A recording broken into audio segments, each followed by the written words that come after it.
புதுச்சேரி அரசு நலவழித்துறை ரெட்டியார்பாளையம் ஆரம்ப சுகாதார நிலையம் சார்பாக உலக மலேரியா தினத்தை முன்னிட்டு விழிப்புணர்வு பேரணி போப் ஜான் பால் கல்லூரி வளாகத்திலிருந்து புறப்பட்டு ரெட்டியார்பாளையம் நகர்ப்புற பகுதிகள் வழியாக விழிப்புணர்வு பேரணி நடைபெற்றது. இப்பேரணியை பூச்சிகளால் பரவும் நோய் தடுப்பு திட்ட துணை இயக்குநர் மருத்துவர் முருகன் அவர்கள் தலைமையில் மற்றும் ரெட்டியார்பாளையம் முதன்மை மருத்துவ அதிகாரி குணசேகரன் மற்றும் மருத்துவ அதிகாரி வடிவேலு ராஜன் அவர்கள் கொடியசைத்து தொடங்கி வைத்தனர்.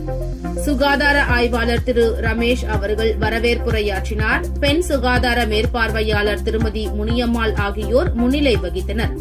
மருத்துவ அதிகாரி பேசுகையில், மலேரியா நோயை பரப்பும் அனாபிலிஸ் நோய் கொசுக்கள் உருவாகும் இடங்களான மூடப்படாத கிணறு, மூடப்படாத மேல்நிலை தொட்டி, மூடப்படாத கீழ்நிலை தொட்டி ஆகியவற்றில் மலேரியாவை உண்டாக்கும் கொசுக்கள் உற்பத்தியாகின்றன. மேலும் மலேரியா காய்ச்சல் அறிகுறிகளான நடுக்கத்துடன் கூடிய குளிர் காய்ச்சல், கடுமையான தலைவலி, வாந்தி, வியர்வை, உடல் பலவீனமாக இருப்பது போல உணர்வது ஆகியவை மலேரியா காய்ச்சலின் அறிகுறிகளாகும்.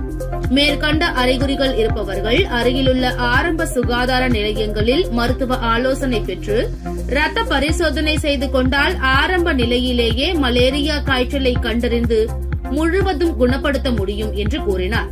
இந்த ஆண்டு உலக மலேரியா தின கருப்பொருளான மலேரியாவை ஒழித்திட இப்பொழுது நம்மால் முடியும், நாம் செய்தே ஆக வேண்டும் என்ற விழிப்புணர்வு பேரணியின் முடிவில் மருத்துவர்கள், சுகாதார பணியாளர்கள் மற்றும் மாணவர்கள் மலேரியா எதிர்ப்பு உறுதிமொழி எடுத்துக் கொண்டனர்.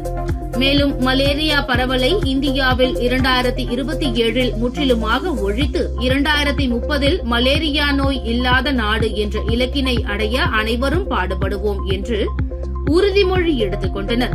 நிகழ்ச்சிக்கான ஏற்பாடுகளை சுகாதார உதவி ஆய்வாளர்கள் திரு ஜம்புகேசன், திரு ரங்கநாதன், திருமதி சரண்யா, திரு குமரன் ஆகியோர் செய்திருந்தனர்.